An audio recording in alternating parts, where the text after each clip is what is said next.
Right, going on to our incredible boost session for today. Please put your hands together for none other than Coach Karl.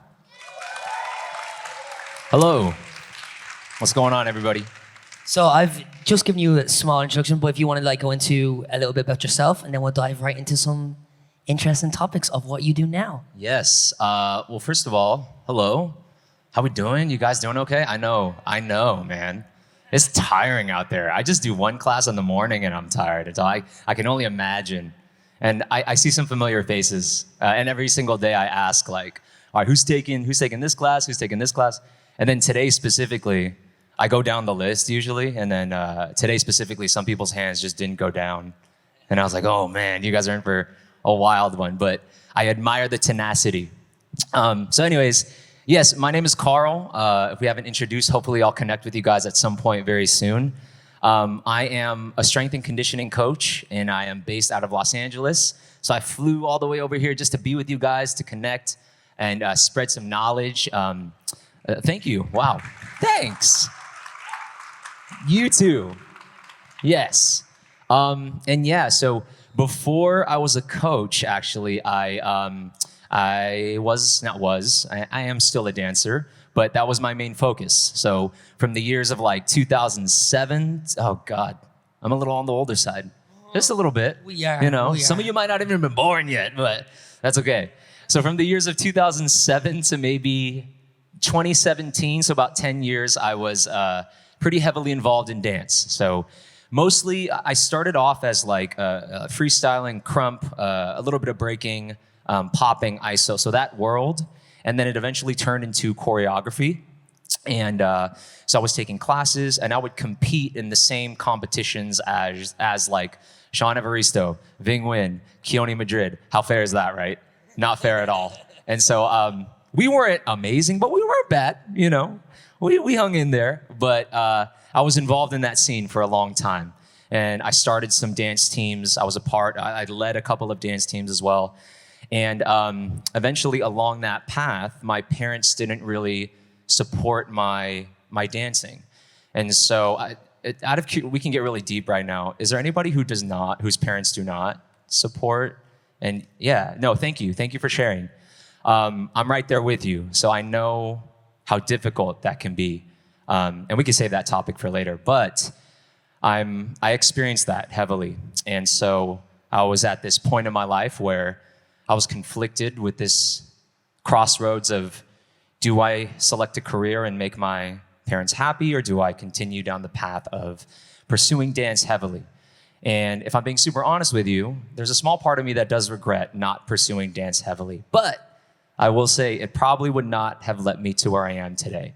So I think there is beauty in that. So if you are going through that, then don't lose hope. There is still a light at the end of the tunnel. So anywho, so after that, I pursued physical therapy. I went to I got my prerequisites done for physical therapy school, or physiotherapy. And ironically, because of dance, I actually didn't get into the master's program because I spent all my time at rehearsals, partying with friends, at sessions, up until 4 a.m. You know how it goes. And after that, I transitioned into training, personal training. I was like, well, maybe I can still make movement some sort of career path for me. And that's when I got hired at a few gyms, and I learned a lot about training. And I ended up picking it up as a second passion. So I ended up falling in love with training. I still love training. I still love dance. It's possible to have more than one passion. It's okay, So after that, I spent a lot of years dedicating my time to training, just like I did dance. So I've been a trainer and coach for almost 10 years now. And what's funny is all my friends who I met through dance, they ended up doing amazing things on tours, in music videos, artists. And as I was doing my thing training, they would reach out. This is maybe 5-6 years ago. They would reach out and they say, hey, Karl, you're the only trainer and coach that I know. Can you help me? My lungs give out at the climax of the set, or I can only make it through 3 or 4 8 counts without, making it past a certain point. or my knee stability sucks when I try to do a spin or a hold. And I was like, I don't know if this will work, but I've learned a couple things through training, and this works for basketball players and football players, so let's give it a shot. And I found a lot of success, actually, by making them better, making them able to do things that they didn't think that they were capable of doing. And that's the beauty of training, by the way, that you can help people physically develop and give them the tools that they need to succeed at whatever it is that they do. And so through that, I found a couple of success stories through some friends and other new clients at the time, and I was like, why is no one doing this for dancers? Why? Why is nobody doing this? And so it kind of clicked in my head, and through the pandemic, I started pushing out this content of, this is what dancers should do. I'm running this program for dancers, and I got such a wildly positive response from it, and from people all over the world.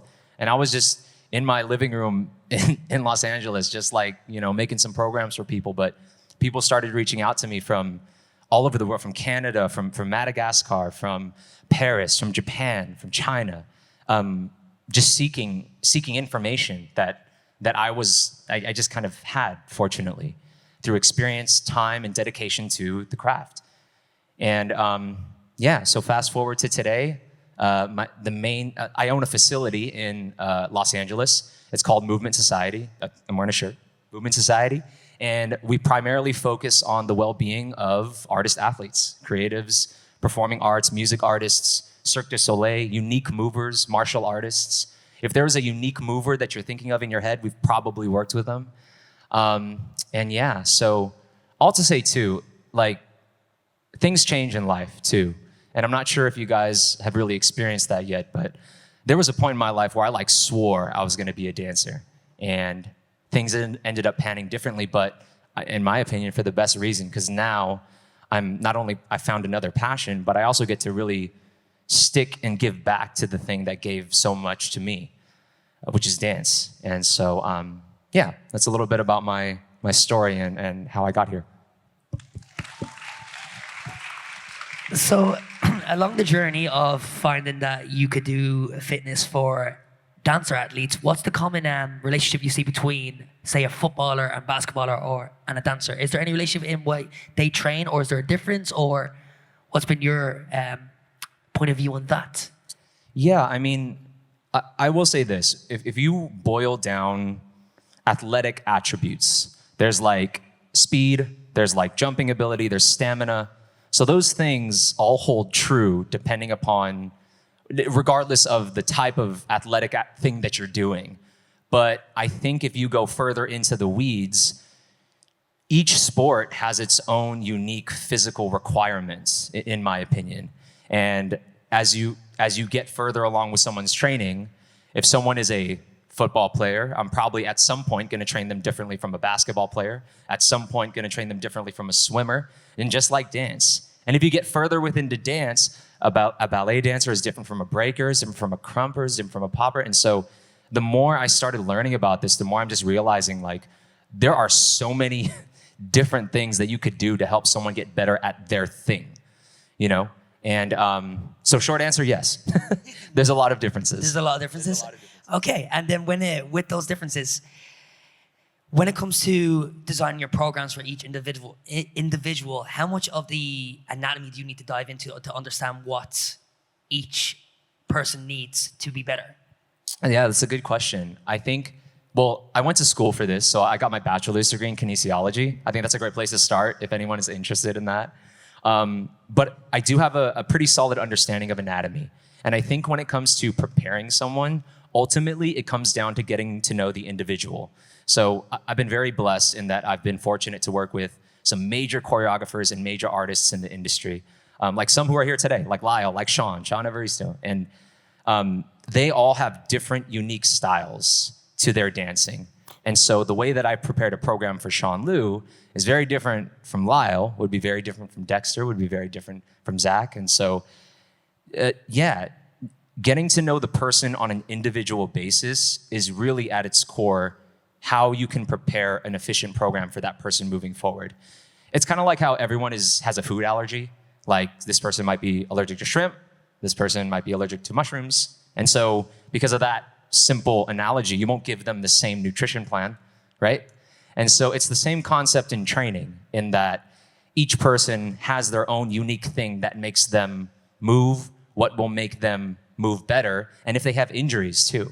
If someone has an ankle sprain, I'll try to manipulate that so that they can get an efficient program through the entire thing, and yeah. So then, we're working with Sean and Sean. What's some differences you can say that for each program that you did, if you can dive a little bit into that? For them specifically? Yeah, so between Sean and Sean, what? I think for each person individual, well, Sean Liu, with him, we were preparing for this thing called Red Bull Dancer Style. Do you guys know what that is? Okay.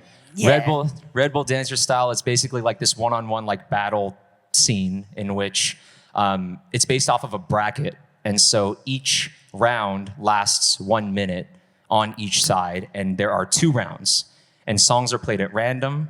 And then once you get past that first round, you have to move to the second bracket, you have to move to the third bracket. And this is all within a day. You know how it goes. So and this is all in one go. So coming from a lung capacity perspective, it's a lot, And so there are a lot of different conditioning tactics that you can use specifically for someone like Sean in that environment. Now, Sean Evaristo is not involved in Red Bull Dancer Style. And so with someone like him, whose movements are very like flowy and like more controlled, not that Sean Liu's are not, but he's a little more calm and I guess serene in his approach, at least from what I've experienced. And so with that comes a little maybe more tension work, maybe mobility in the upper spine, a little more grounding in the legs, isometric holds, because he tends to be here a lot, versus Sean Liu, which is like pew, pew, pew, leg here, hip mobility. So that's kind of a short answer on how I've navigated the differences. Incredible. Along your journey, would you say now you've picked up a skill, if you will, of being able to watch a dancer and go, oh, I can see they need to do this just through their dance and their movements? Yes, actually. Well, I think the beauty of where I've been fortunate to arrive at is that I've been watching dancers for years. So it's not something that is new to me. But now I feel so fortunate that after spending those years and years of watching what a piece should look like clean, or has anyone gone through cleaning? Or like you go through forms and then you go through cleaning and it's like, do it again, 5, 6, 7, 8, do it again, 5, 6, 7, 8, do it again. And so after seeing that, you get a good understanding of where angles are supposed to be, number one. And then also too, if people are hitting their levels, right? So now that I understand how the body works, or I have a deeper understanding of that, I can probably educatedly guess what is missing from a physical perspective to help them get to that point. So short answer, yes. I've been fortunate that I've developed a little bit of an eye for that. Okay, incredible. That's incredible. You obviously built your business and you have your own gym in LA, I believe. What is that? What was that process like, diving into like building your own space and bringing that to life? So hard. Oh my gosh. I'm so tired. It was really hard. I will say this, and this sounds so cheesy. If you have a dream, dude, like just go for it, man. And like, don't look back. Go for it. Don't look back, because even if you don't get exactly where you think you're gonna get, the fact that you're moving forward will still have some sort of positive ripple effect of just you being intentional with what you want the end goal to be. Now, with that said, going back to the gym and facility, I learned a lot about business practice. I learned a lot about rent control, landlords, a lot about documents, boring stuff, But at its core, I think the mission was always the same, which is to help people who use their bodies in creative ways to get better. And I think ultimately, keeping that at the forefront and the center of the mission makes everything very clear, as hard as it is. So with that dream coming true, You've built a business, you've built your brand, you're working with athletes, you're working with top dancers. Is there another dream that you are hopefully reaching towards? Is there another goal? I think kids at some Kids, point. that's the next thing. Oh, Kids at some point, yeah. incredible. Yeah. Incredible. I don't know. That's so great. Sorry, I can relate. I would like to open up the space with this because I think when it comes to having Karl here, we can gain so much, especially as individuals. So has anyone got a question for Karl? Because I know you're all asking him at points. So Tevin. No, you're good. So my question is, how would you proceed, or your approach, rather say, when it comes to strengthening in mobility training? Because there's a huge difference between being like, oh, I'm flexible enough to go into a split, but that doesn't mean I can stand up and do a split. Like, how would you approach the strengthening part of mobility work? That's a great question. I would definitely say, first and foremost, I'm gonna get a little vocabulary on you guys. So flexibility is what we call passive range of motion, meaning if I can take my limb from here to here with some sort of external thing that's holding it there, we can consider that flexibility. But mobility is me with my leg itself being able to get out there without assistance. Does that make sense? Okay, so now to get back to your question of how can you strengthen that? Well, hopefully you guys have at least attended one of the classes early in the morning at 8 to take some of those drills. And I think at its core, it's slowly introducing your body to the areas that you want it to go to at its core. So if, for example, a split is what you're trying to do, first, just getting your body used to that position by putting your legs in the positions that you want it to go to, number one. But then number two, and the secret sauce that I feel like a lot of people don't do, is you need to create tension in your body in that position. So if you're doing the splits, and let's say my right leg, I can't do the splits, by the way, so please don't expect that. So if I'm doing the splits and my right leg is back here, my left leg is here, the way that muscles work is that something turns on to lift a limb or the body part in a direction. So if I'm in this position and I want to get better at the splits by doing it on my own or mobility, then I need to turn on this muscle group here, and you don't have to actively move anything. It's called an isometric hold. So you're just squeezing it. You're squeezing it, squeezing this muscle right here for a duration of 15 seconds for a week. And then the following week, maybe do 20 seconds. The week after that, do 30 seconds. The week after that, do 40 seconds. And so that simple process of getting your body in the position you want it to be in, and then turning on the muscles that are actively supporting that direction in an isometric hold in a weird position will take you very far. Did that answer your question? Okay. Are you sure? Okay, great. I just want to make sure. Thank you so much. Anybody else? Any other questions? Take advantage while we have him. Even if you think your English is not the greatest, I've got you, don't you worry. Hi, I'm coming to you. I got you. And then I got you next, don't you worry. Hi. So, it's a bit of a hard question to ask, but I want to try it easy. What do you recommend for dancers in particular who suffered a lot of injuries and go through a lot of traumatic event with that? Sorry. It's okay. What do you recommend them to do to that mental awareness to go back? Firstly, thank you for sharing. Thank you for sharing. I know it's sometimes, to your point, I know injuries can be very difficult and it almost removes our abilities. It literally removes our abilities. And for someone who uses dance as a catalyst to experience joy, I'm sure that can cut really deeply. So firstly, I feel you there. And I think to answer your question, it's a very slow process. It's a slow process. And unfortunately, we haven't figured out a way to make it much faster yet. But I will say this, if you do experience injuries that are so traumatic at that point, then really dial it back to, well, first, seek a medical professional that can handle that. Oh, also, I'm not a medical professional. I do know a good amount about the body to be able to help certain things move and get you to where you want to be, but I'm not a medical professional. But to answer your question, brick by brick, they say, day by day. And I think anyone's journey in injury is, in my experience, has been such a roller coaster. There are days where you feel like, oh man, maybe I can dance tomorrow. And then the next day, oh, my leg's like about to fall off all of a sudden. And the journey of pain is something that you need to be okay with it being inconsistent.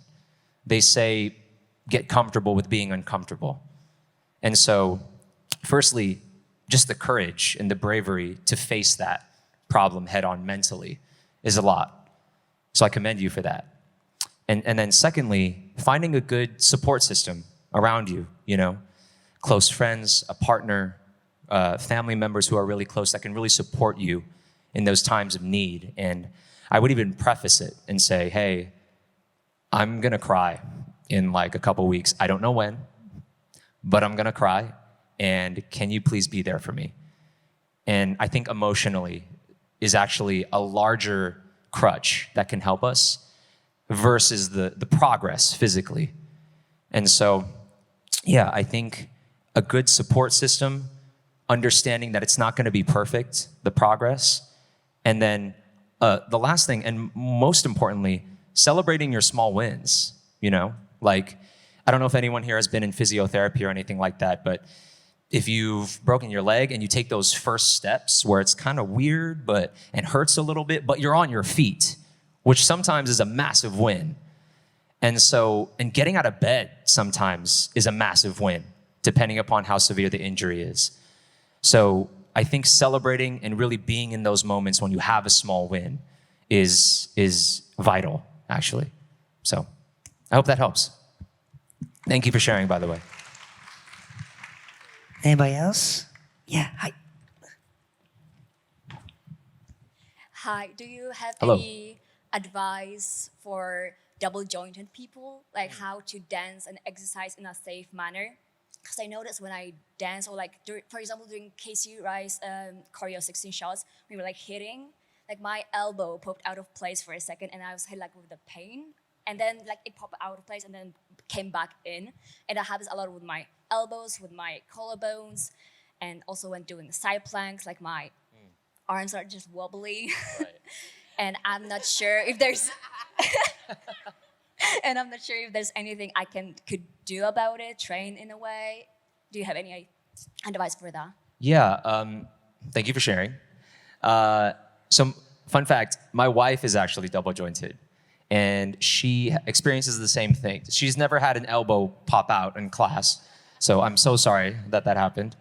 But ways to train around that are like, I don't know if you guys have ever been in a group fitness class or anything, but if someone says like squat, and then when you stand, try to lock out your knees, that is not a good cue for someone in your position, because you do need, though the thought process of the person telling you is in the right place, I believe, from an intention perspective.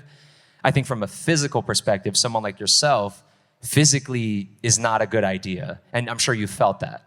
So I would recommend by finding that middle ground. So if I extend, well, I'm not double jointed, so I unfortunately can't show you, but if I were to do this and my elbow were to bend in the direction that it should not too far, I would find that middle ground.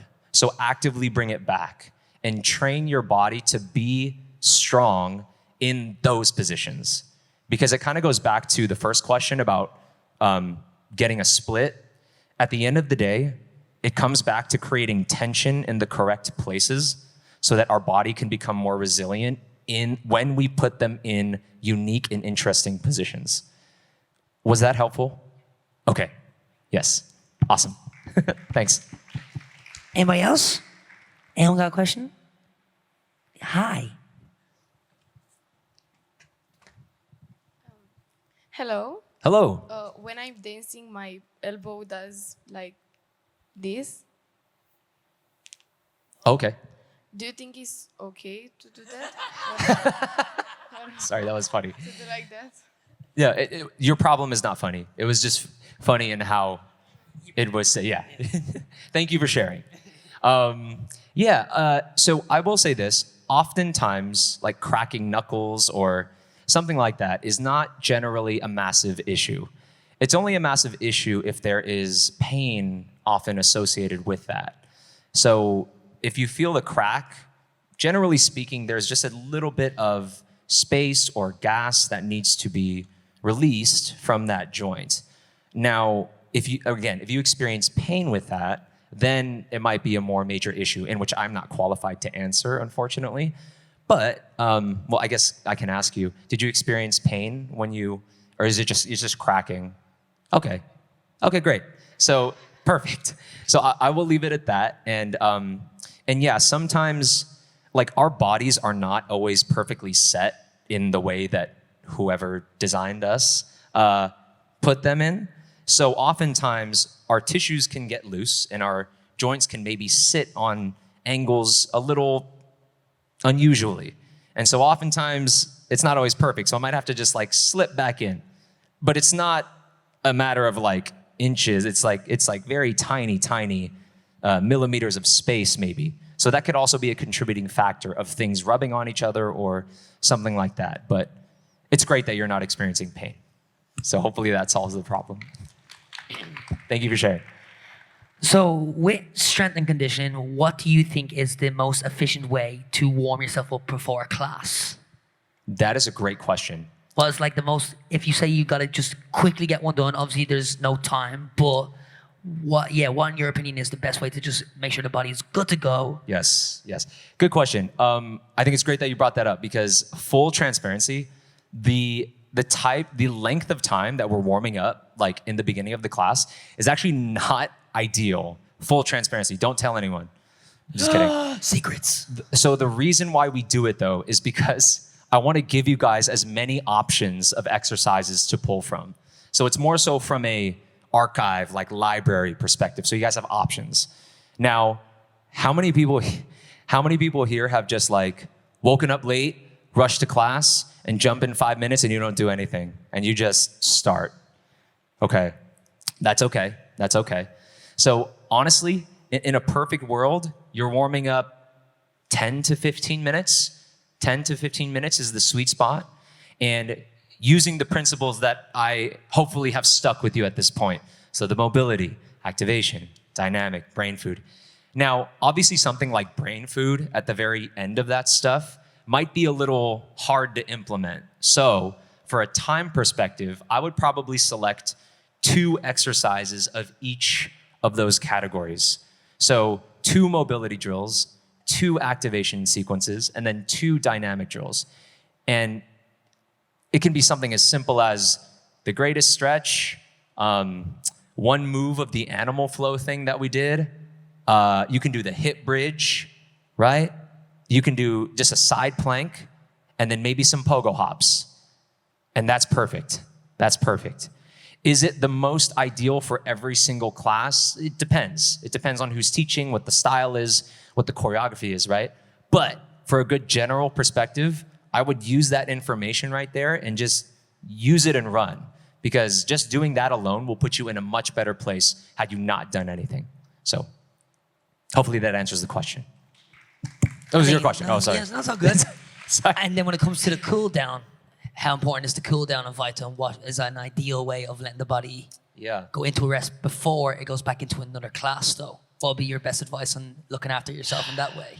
That is a great question. You know,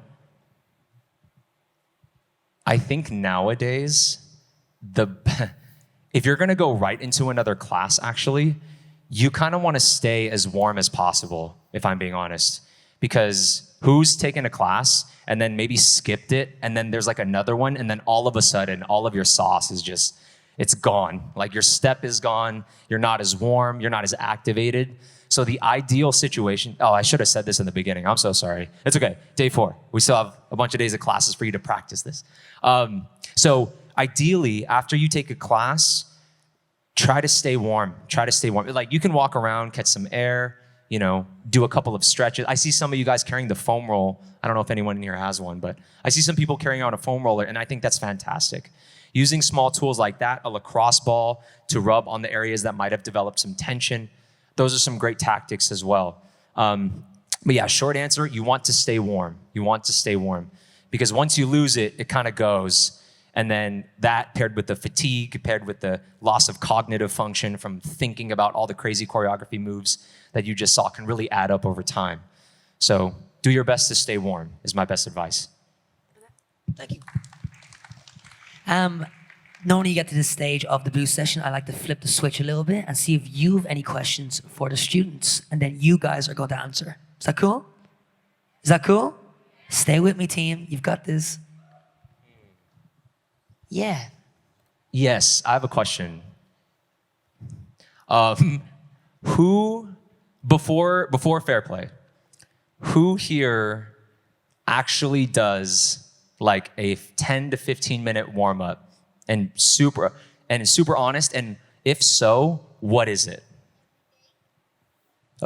Before class. Oh, cool. Okay. Can I? You choose. Please. Hands up. Don't chicken out of it now. As people are like this. They saw me get up. They went. Like Sean says, fully commit. I'm gonna come all the way back here. Hi. So what is your warm up?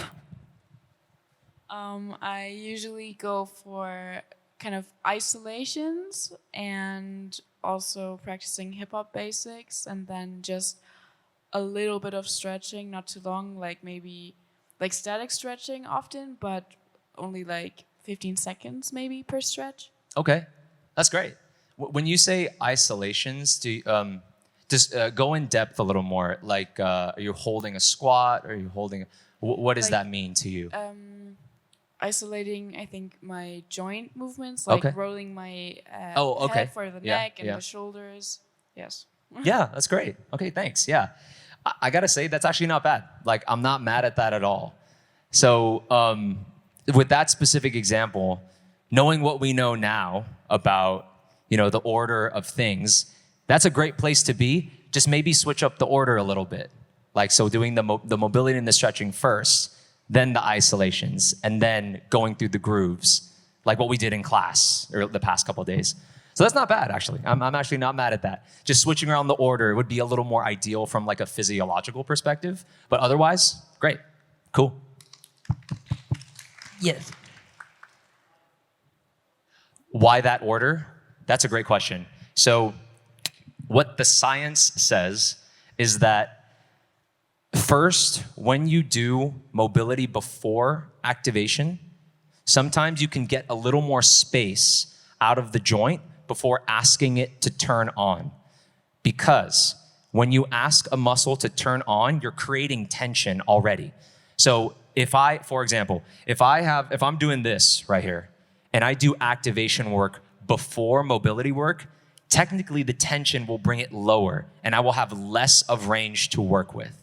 So when I do mobility work first, I maybe get this much space, and then the activation brings it down to here. So from an overall perspective, you will get a little more range by doing the mobility work first and then activating it second.